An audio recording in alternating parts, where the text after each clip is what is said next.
The train lurched to a stop at the dusty platform of Redemption Creek, Wyoming territory, and Catherine Walsh pressed her gloved hand against the window, searching the crowd for a face she had only seen in a single faded photograph. It was June 1882, and after 3 weeks of rattling across the country from Boston, she had arrived to meet the man who would become her husband, a rancher named Thomas Garrett, who had promised her a new life far from the suffocating expectations of Eastern society. She smoothed down her traveling dress, navy blue with modest trim, and checked her reflection in the small mirror she kept in her reticule. At 22 years old, Catherine had been considered nearly a spinster by her family's standards, too bookish and opinionated for the gentlemen of Boston society. When her father had shown her Thomas's advertisement seeking a bride, she had surprised everyone by responding. The letters they exchanged over 4 months had been cordial, practical, outlining expectations and hopes. Thomas had written about his ranch, his dreams of building something lasting in the Wyoming wilderness. He had seemed kind, steady, exactly what she needed. Catherine gathered her 2 carpetbags and made her way down the narrow aisle, her heart hammering beneath her corset. The conductor helped her down the metal steps, and she found herself standing on the rough wooden platform, surrounded by the smell of coal smoke and dust, and something wild she could not quite name. The mountains rose in the distance, purple and magnificent against the bright blue sky. The town itself was smaller than she had imagined, a single main street lined with wooden buildings, their false fronts painted in cheerful colors that were already peeling in the harsh sun. She scanned the faces again, looking for Thomas. He would be 31 now, his letter had said, with dark hair and a strong build from years of ranch work. But as the crowd thinned and the other passengers were claimed by waiting families, Catherine remained alone on the platform. The sun beat down mercilessly, and she felt sweat beginning to dampen the back of her dress. She had not prepared for this heat. "Miss Walsh." A deep voice spoke behind her, and she turned quickly, hope flooding through her chest. The man standing there was not the one from the photograph. He was younger, perhaps 26 or 27, with sun-streaked brown hair that curled slightly at his collar and eyes the color of whiskey in lamplight. His face was tanned and angular, with a strong jaw and a scar cutting through his left eyebrow. He wore dusty trousers, a work shirt with the sleeves rolled to his elbows, and a battered hat he had removed when he approached her. Everything about him spoke of hard work and harder living, but his expression was gentle, almost apologetic. "Yes," Catherine said, her voice coming out smaller than she intended. "I am Catherine Walsh. Are you Thomas Garrett?" Something flickered across his face, pain or regret, and he shook his head. "No, ma'am, I am Cole Garrett. Thomas is my brother." He paused, and she saw him swallow hard. "Was my brother?" The platform seemed to tilt beneath her feet. "Was?" Cole's hands tightened on the brim of his hat. "Maybe we should sit down. There is a bench over here in the shade." Catherine let him guide her to a weathered bench outside the station house, her mind reeling.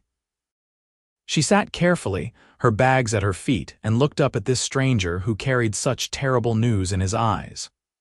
Cole sat beside her, keeping a respectful distance, and stared out at the empty street for a long moment before speaking. "Thomas died 3 weeks ago," he said finally, his voice rough. "A horse threw him near the north pasture. He hit his head on a rock. It was quick, at least. He did not suffer long." Catherine felt the words settle over her like a physical weight. 3 weeks ago, she had been packing her trunks in Boston, dreaming of her new life, writing a final letter to Thomas that he would never read. 3 weeks ago, while she had been saying goodbye to her sister, Thomas Garrett had drawn his last breath under the Wyoming sky. "I am so sorry," she whispered, though the condolence felt absurd. This man had lost his brother. She had lost a stranger, a collection of letters and possibilities, nothing more. Yet the grief was real, sharp, and unexpected in her chest. Cole nodded, still not looking at her. "He talked about you all the time these last few months. Showed me your letters." He was excited, happy in a way I had not seen him in years. He was planning to build an addition onto the house, wanted everything to be perfect before you arrived. Tears pricked at Catherine's eyes, and she blinked them back fiercely.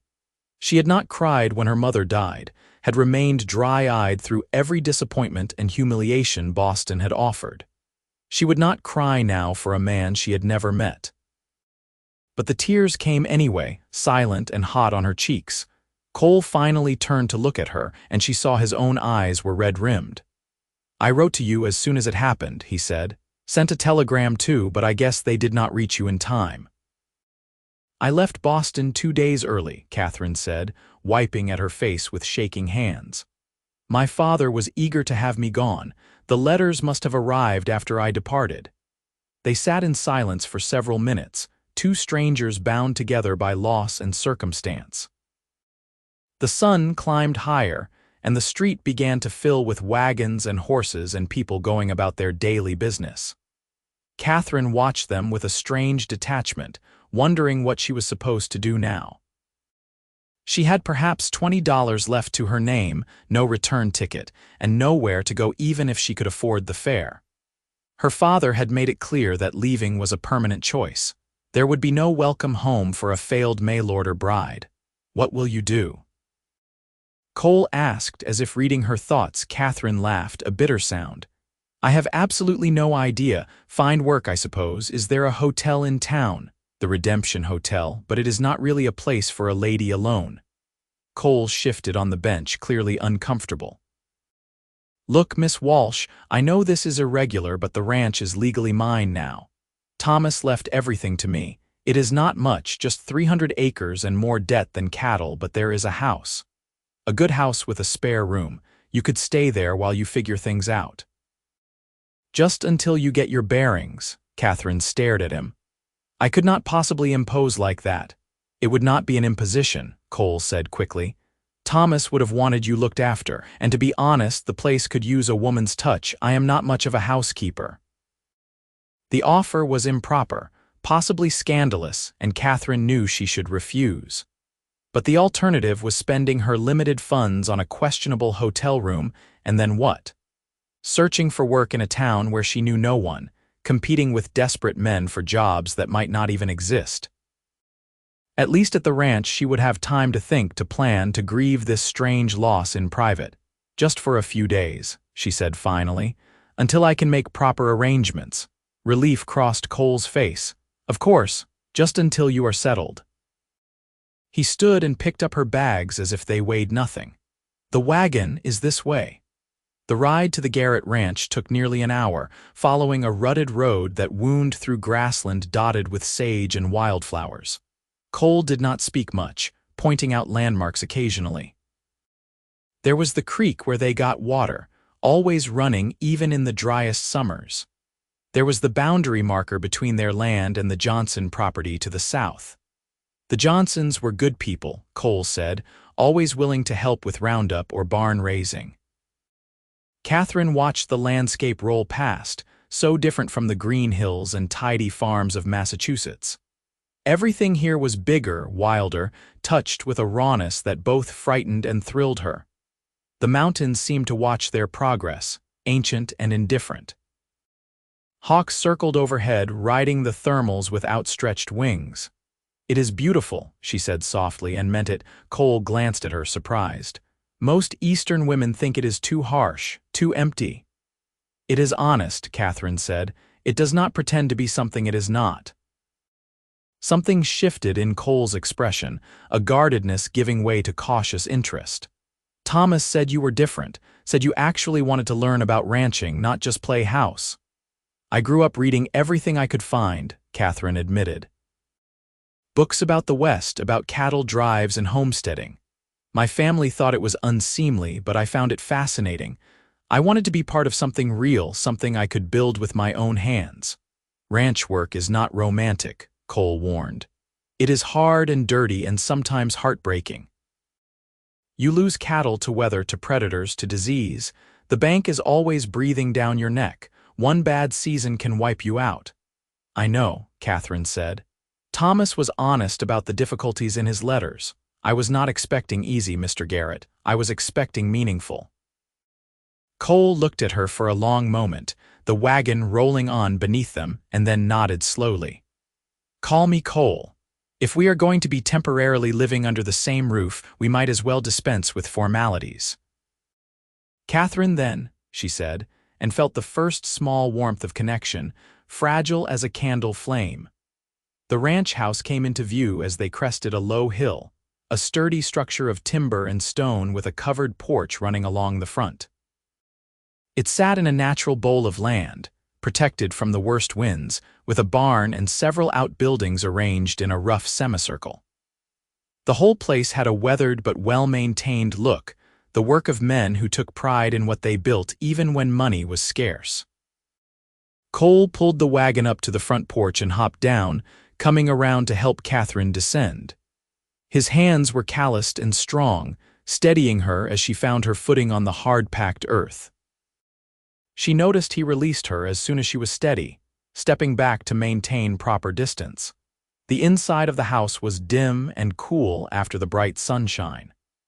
Catherine's eyes adjusted slowly, taking in the main room that served as kitchen and living space combined. There was a large stone fireplace, a worn sofa, a table with mismatched chairs, shelves holding dishes and supplies. Everything was functional but dusty, and she could see cobwebs in the corners.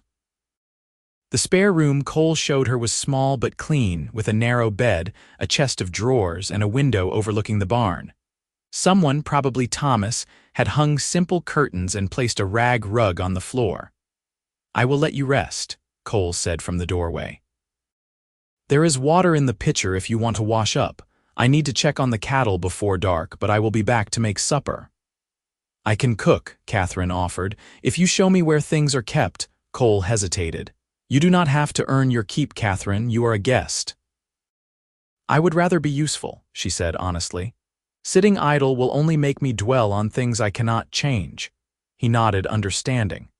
"Pantry is through that door. There is not much fancy, but we have got beans, bacon, some potatoes, flour for biscuits, coffee in the tin on the shelf."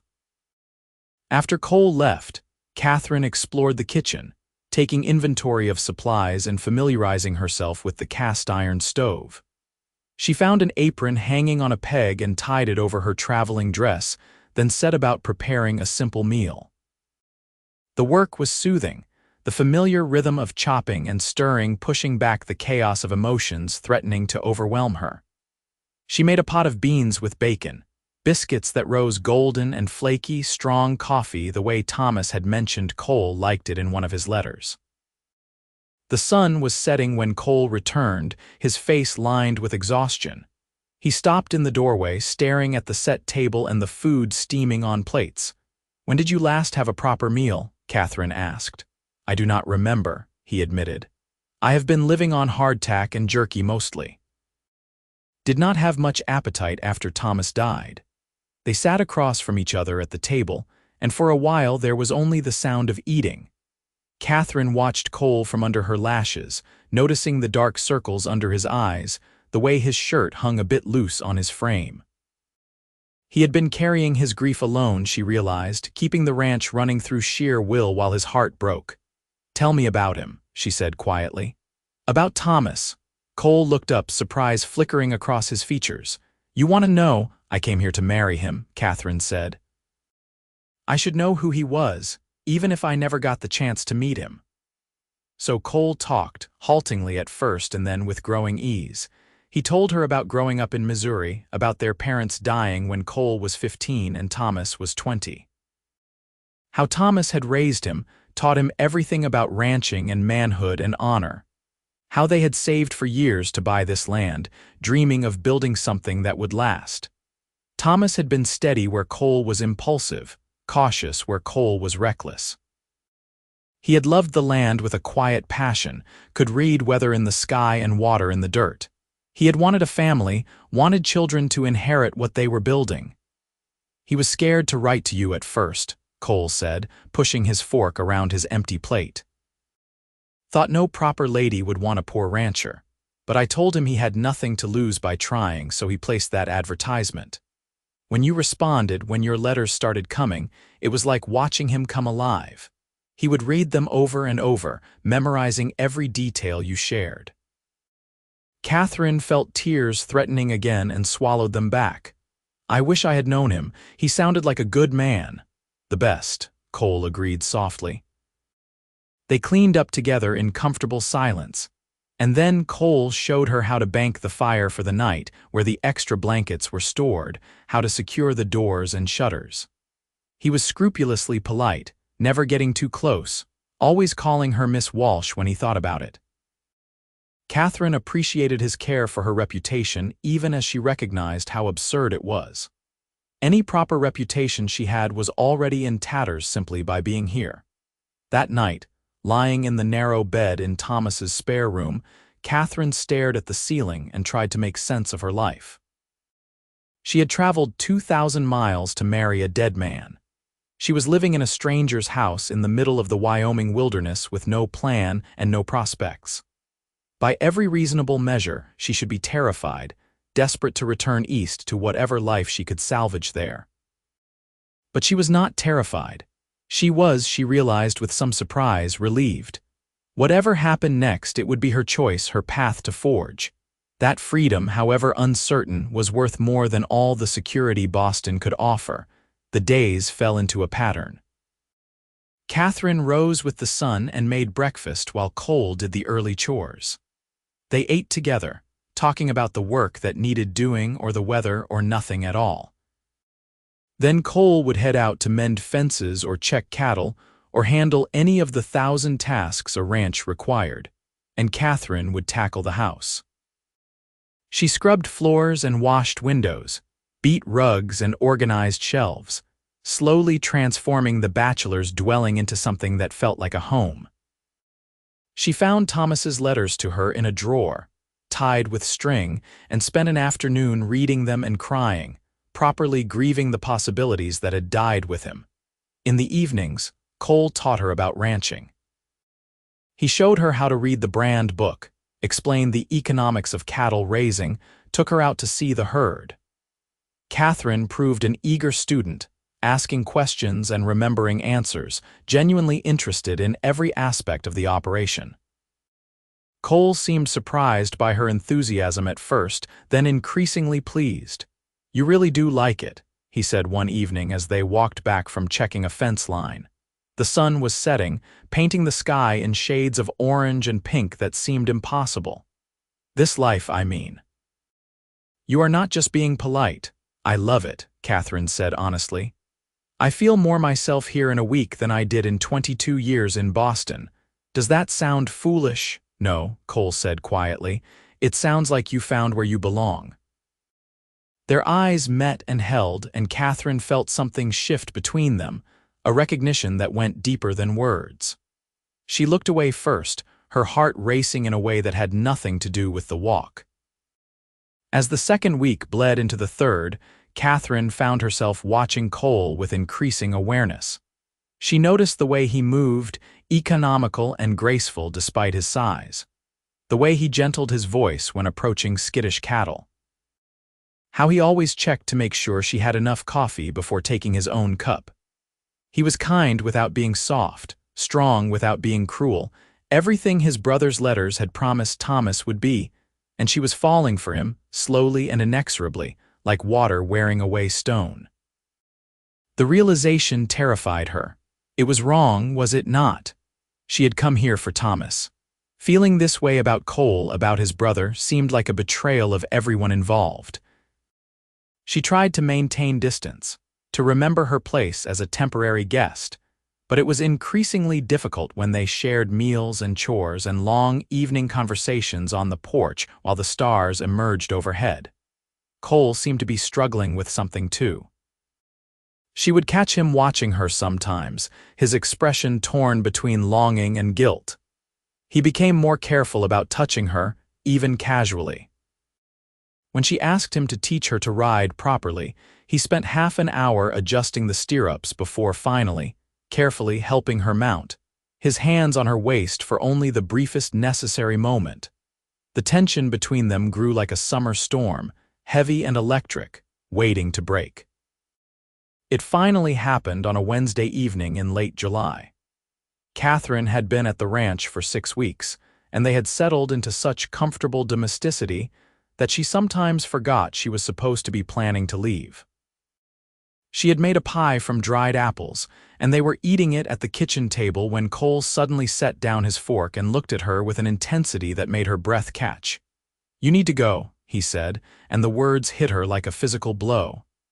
"What?" Catherine's hands trembled as she set down her own fork. "Have I done something wrong?" "No," Cole said harshly. "That is the problem. You have done everything right. You are perfect, Catherine. You are smart and capable and beautiful, and you laugh at my terrible jokes, and you love this place like I do, and I cannot stop thinking about you. And that is not fair to anyone, especially not Thomas." Catherine's heart hammered so hard she thought it might burst from her chest. "Cole." "Thomas wanted you," Cole continued, the words tumbling out like he had been holding them back for too long. "He planned for you, dreamed about you. And then he died, and here you are, living in his house, sleeping in the room he prepared for you, and I am falling in love with you. What kind of man does that make me? What kind of brother?" "The kind who is human," Catherine said softly. She stood and moved around the table, her decision made in an instant. "The kind who is grieving and lonely and trying to do the right thing. Cole, look at me." He raised his eyes to hers, and she saw the pain there, the guilt and want tangled together. She reached out slowly, giving him time to pull away, and cupped his face in her hands. "I loved the man in the letters," she said. "I loved his dreams and his kindness and his vision for the future. But those qualities did not die with Thomas. They are in you too. I see them every day in the way you care for this land, the way you have cared for me. I am falling in love with you, Cole Garrett, not with a ghost." "Catherine," he breathed. And then he was standing, pulling her close, and their mouths met in a kiss that felt like coming home and falling off a cliff all at once. His hands tangled in her hair, scattering pins, and she pressed against him, feeling the solid strength of his body, the racing of his heart that matched her own. They broke apart gasping, and Cole rested his forehead against hers. "This is crazy," he whispered. "People will talk. They will say terrible things." "Let them talk," Catherine said fiercely. "I did not come all this way to live according to other people's rules. Did you mean it, that you are falling in love with me?" "I am already gone," Cole admitted. "Have been since you climbed down from that train and looked at the mountains like you were seeing something holy. I tried to fight it, Catherine. God knows I tried, but I am not strong enough." "Then stop fighting," she said, and kissed him again. They took it slow after that night, both aware of the delicacy of their situation. Cole moved into the barn, insisting on propriety even though Catherine protested. They courted in the traditional sense, going on rides together, sitting on the porch in the evenings, learning each other in all the small ways that mattered. Cole told her about his childhood, about the fear of losing the ranch, about his nightmares where Thomas blamed him for stealing his bride. Catherine shared her own ghosts, the suffocating expectations of Boston society, her mother's slow decline, her father's cold disappointment in having daughters instead of sons. They went to town together on a Saturday, and Catherine saw the stares, heard the whispered conversations that cut off when they passed. The scandal was everything Cole had predicted. She was a mail-order bride who had transferred her affections to her intended's brother before the grave had settled. He was a fortune hunter who had swooped in on a vulnerable woman. The gossip was vicious and creative. Catherine held her head high and bought flour and sugar while Cole negotiated with the feed store owner. In the general store, a woman in an expensive dress and elaborate hat approached her with a syrupy smile. "You must be the famous Miss Walsh," the woman said. "I am Miranda Cassidy. My father owns the largest spread in the county. We were so sorry to hear about poor Thomas. Such a tragedy." Her eyes were cold despite her smile. "I suppose you will be heading back east soon now that your understanding is ended." "Actually," Catherine said clearly, loudly enough that several other customers could hear, "I am staying. I have discovered I quite like Wyoming territory." Miranda's smile turned brittle. How fortunate for Mr. Cole Garrett. One might almost think he benefited from his brother's untimely death. Catherine stepped closer, and there must have been something in her expression because Miranda actually backed up a pace. Thomas Garrett died in a tragic accident, Catherine said coldly. His brother has spent every day since trying to honor Thomas's memory while keeping the ranch running. If you have something unkind to say about either of them, I suggest you direct it toward me instead. I assure you, I can handle whatever judgment you think you are qualified to pass. Miranda huffed and turned away, her skirts swishing dramatically. Catherine paid for her purchases with shaking hands, then walked out into the bright sunlight where Cole was loading the wagon. He took one look at her face and set down the bag of feed he was carrying. "What happened?" Catherine told him, watching his jaw tighten with each word. When she finished, he was quiet for a long moment. "Maybe they are right," he said finally. "Maybe I am taking advantage." "You are not," Catherine said firmly. "Cole, I could leave tomorrow if I wanted to. You have given me money from the ranch account, enough for a train ticket and then some. You have never pressured me or made me feel unsafe. Every step we have taken toward each other has been my choice as much as yours. Do not let small-minded gossips make you doubt that." He pulled her into his arms right there on the main street of Redemption Creek, propriety be damned. "I love you," he said against her hair. "I love you so much it terrifies me." "I love you too," Catherine whispered back, "and I am not going anywhere." They were married in late August, 2 months after Catherine arrived in Wyoming territory. The ceremony was held at the ranch, officiated by a traveling preacher who happened through town. The Johnsons came, along with a few other neighboring families who had befriended Cole over the years. It was a small gathering, simple and heartfelt. Catherine wore a dress she had sewn herself from fabric Cole insisted on buying her, pale blue cotton that brought out her eyes. Cole wore his best shirt and looked so nervous that Catherine had to squeeze his hand and whisper reassurances. Before the ceremony began, Cole placed a bouquet of wildflowers on the grave where they had buried Thomas on a hill overlooking the ranch. "I hope you understand, brother," Catherine heard him say quietly. "I hope you would be happy for us." The wind rustled through the grass, and Catherine chose to believe it was Thomas giving his blessing. That night, in the room that was now truly theirs, Cole held Catherine like she was something precious and breakable. They came together slowly, discovering each other with wonder and care, and afterward Catherine cried not from sadness but from the overwhelming rightness of it all. She had found her home, her partner, her future, and it had happened in the most unexpected way possible. The first year of their marriage was hard in all the ways ranch life promised to be. They lost cattle to a hard winter, struggled to make payments to the bank, fought exhaustion and frustration and fear. But they faced it together, two people working toward a common goal, and that made all the difference. Catherine proved to be as capable as she was determined, learning to birth calves and mend tack and keep the books with meticulous accuracy. Cole taught her to shoot, and she became accurate enough to take down predators threatening the herd. In the spring, Catherine discovered she was pregnant. The joy on Cole's face when she told him was worth every difficult moment that had led them to this point. He became impossibly gentle with her, trying to take on extra work so she could rest, until she finally sat him down and explained that she was pregnant, not invalid, and he needed to stop treating her like spun glass. "I just want to take care of you," he protested. "You do," Catherine assured him. "Every single day. But I am your partner, Cole, not your patient. Let me help." Their son was born on a snowy December night with only Cole and Catherine in the house because the midwife from town could not get through the drifts in time.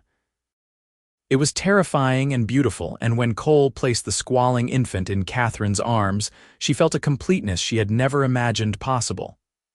"What should we name him?" Cole asked, his voice choked with emotion. Catherine did not hesitate. Thomas Cole Garrett." Cole's eyes filled with tears. "Are you sure?" "I am sure," Catherine said softly. "Your brother gave us this life even if he never knew he did it. It is right that we honor him." They called him Tommy, and he grew strong and healthy, a perfect blend of both his parents. Cole was a wonderful father, patient and playful, teaching Tommy about the land and the cattle as soon as the boy could walk. Catherine watched them together and felt her heart expand with love so fierce it sometimes frightened her. The ranch prospered slowly, each year a little better than the last. They added to the herd, improved the land, built the addition Thomas had once planned. The gossip in town eventually died down, replaced by respect for the hard work and integrity the Garretts demonstrated. Catherine made friends among the ranching families, women who understood the demands of frontier life and did not judge her unconventional arrival. When Tommy was 3, Catherine gave birth to a daughter they named Alice after Catherine's mother. She was a bright, spirited child with her father's eyes and her mother's determination. 2 years later came another son, James, quieter than his siblings but equally loved. On their 10th wedding anniversary, Cole and Catherine rode out to the hill where Thomas was buried. The children were with the Johnsons for the afternoon, giving them rare time alone. They sat in the grass beside the weathered marker, and Catherine leaned against Cole's shoulder. "Do you ever wonder what life would have been like?" she asked. "If Thomas had lived, if things had gone according to plan." Cole was quiet for a moment. "Sometimes," he admitted. "I think it would have been good. Thomas would have been a fine husband to you, and I would have been happy for you both. But Catherine, I cannot imagine my life without you now. You are woven into every part of me, and these children, this family we have built, I would not trade it for anything." "I feel the same," Catherine said. "I came here thinking I knew what my life would be, who I would become, and then everything changed and I was so scared, but you stayed. Even though it was complicated and messy and wrong in a dozen different ways, you stayed and helped me find my footing. You gave me time to grieve and heal and choose freely. That is why I love you, Cole Garrett. Not because you were convenient or available, but because you are good and kind and true." Cole turned and kissed her, soft and deep, the kind of kiss that still made her toes curl after a decade of marriage. When they finally pulled apart, he rested his forehead against hers in that familiar gesture that never failed to make her feel cherished. "I stayed because I could not do anything else," he said quietly. "From the moment I saw you on that platform, brave and scared and determined all at once, I was yours. Maybe that makes me selfish, but it is the truth." "It makes you human," Catherine said, echoing her words from that pivotal night so long ago, "and it makes me lucky." They sat together on the hill as the sun moved across the sky, talking and remembering, planning for the future. The children would need schooling soon, which meant either hiring a teacher or sending them to town for part of the year. The ranch could support it now, with careful management. Tommy was already showing interest in ranching, following Cole around like a devoted shadow. Alice wanted to learn everything, asking constant questions about how things worked and why. James was still too young to show clear preferences, but he loved the horses with a passion that made Cole smile. "We have built something good here," Cole said, looking out over the land they had fought so hard to keep. "Something lasting. Thomas would be proud." "We have," Catherine agreed, "and we did it together." As they rode back to the ranch house in the golden afternoon light, Catherine reflected on the strange path that had brought her to this moment. She had arrived as a mail-order bride for a man she never met, planning to build a practical life with a stranger. Instead, she had found a love deeper and truer than anything she could have imagined, with a man who had stayed when he could have sent her away, who had fought his own guilt and fear to give them both a chance at happiness. The years continued to pass, marked by the rhythms of ranch life. There were hard times, droughts that tested their resolve, bitter winters that killed livestock, the constant financial pressure of keeping the operation running. But there were far more good times. Birthdays and Christmases celebrated with growing exuberance as the children got older. Successful cattle sales that let them breathe a little easier, neighbors gathering for barn raisings and harvest festivals. Quiet evenings on the porch with Cole's hand in hers, watching the sun paint the mountains in shades of gold and crimson. Tommy grew into a fine young man, taking on more responsibility with each passing year. At 18, he was already talking about expanding the herd, trying new breeding techniques he had read about in the agricultural journals Catherine ordered from back east. Alice, at 15, had developed a talent for training horses that brought in welcome additional income. She could gentle the most skittish Mustang, turning wild animals into reliable working partners. James, at 13, had surprised everyone by showing an aptitude for business, keeping meticulous records and finding ways to cut costs without sacrificing quality. "We are raising something special," Catherine told Cole one night as they watched their children working together to repair a section of fence. "Look at them. They are stronger together than any of them could be alone." "They learned that from us," Cole said, pulling her close. "Watching us build this life together, seeing how partnership works when both people pull their weight. That is a better legacy than any amount of land or cattle." Catherine kissed him, still feeling that flutter in her chest that his touch always inspired. "Have I told you recently that I love you?" "Not for at least 3 hours," Cole teased. "I was starting to worry." "I love you," Catherine said firmly. "I will love you until my last breath and beyond." "And I love you," Cole replied, his voice serious now, weighted with the depth of feeling a lifetime together had created.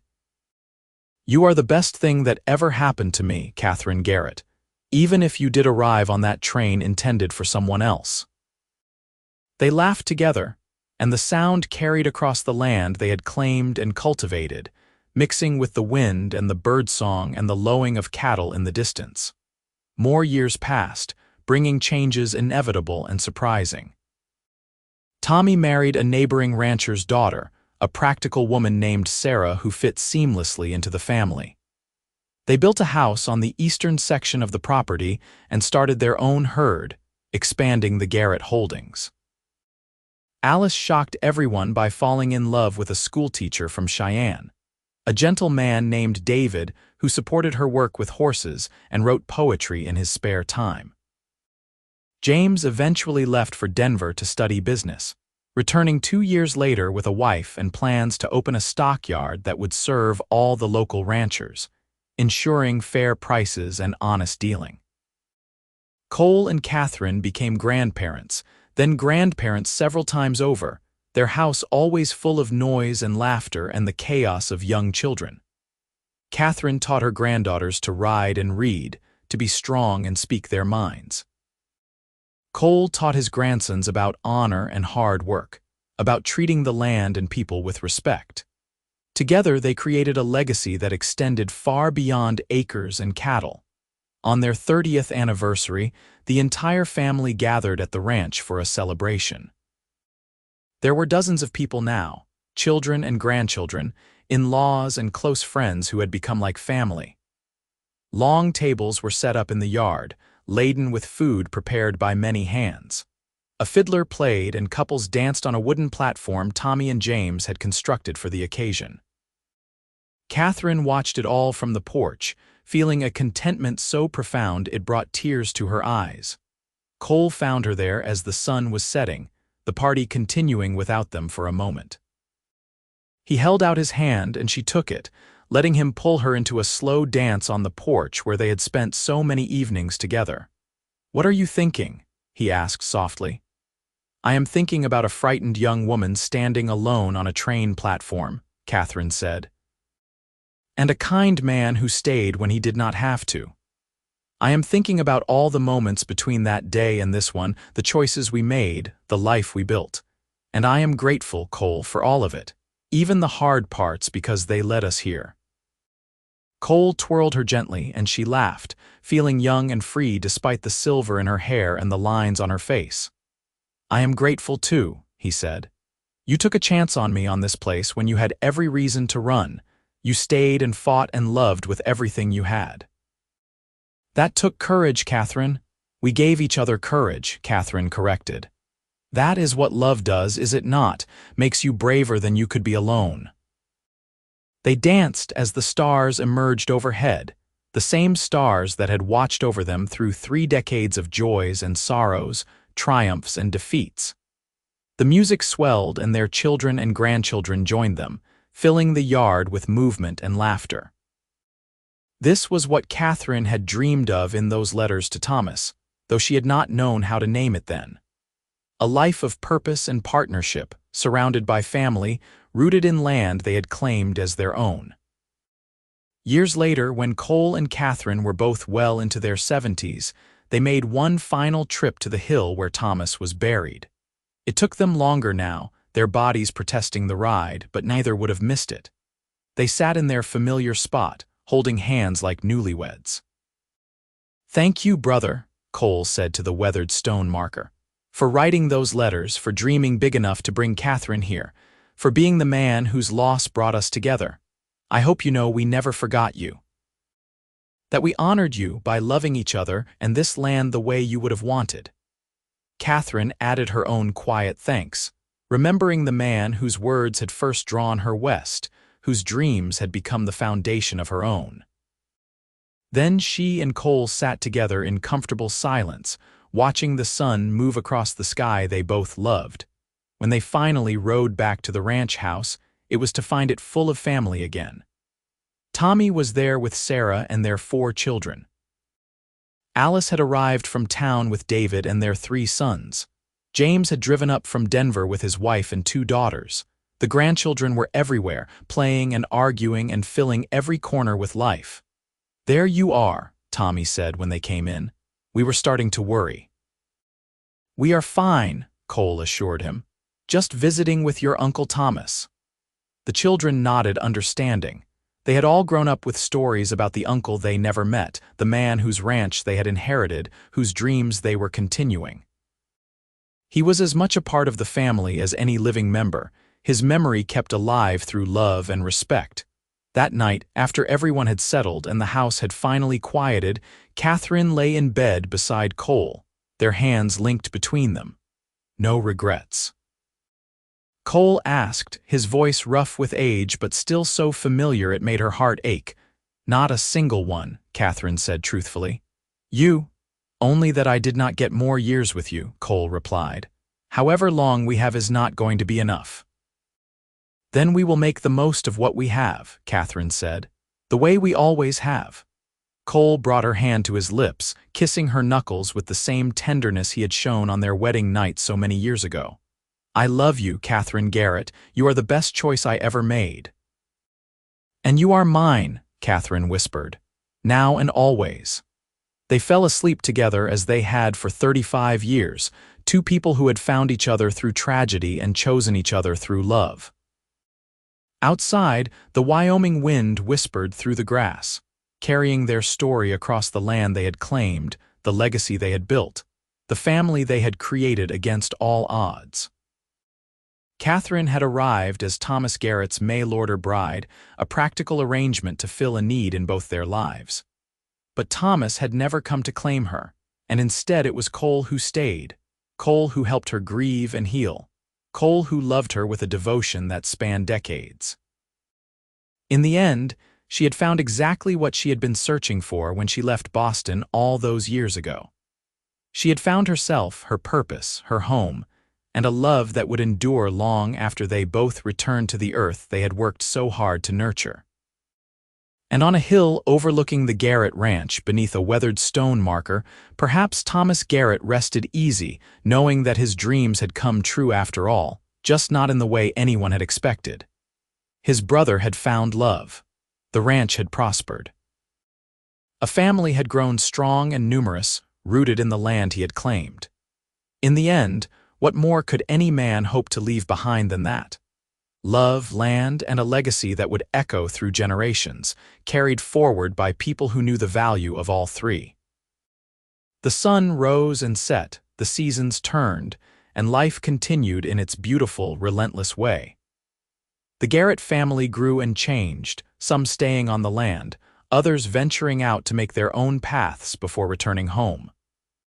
But the ranch remained, a touchstone and a testament to what could be built when 2 people committed to each other, and to something larger than themselves. Catherine and Cole had given their children and grandchildren more than property or wealth. They had given them an example of what true partnership looked like, of how love could not only survive hardship but grow stronger because of it. And somewhere in the wind that never stopped blowing across the Wyoming grasslands, in the mountains that stood eternal watch, in the very soil that sustained the cattle and the crops, their story lived on. The mail-order bride who became a rancher's wife. The brother who stayed and loved without reservation. The family they built from grief and hope and sheer determination. It was a story worth telling, worth remembering, worth carrying forward into whatever future awaited. A story of the Wild West, yes, but more than that. A story of the human heart's capacity to heal, to adapt, to love beyond logic or expectation. A story, in the end, of home found in the most unexpected place, with the most unexpected person, creating something beautiful from broken pieces and second chances.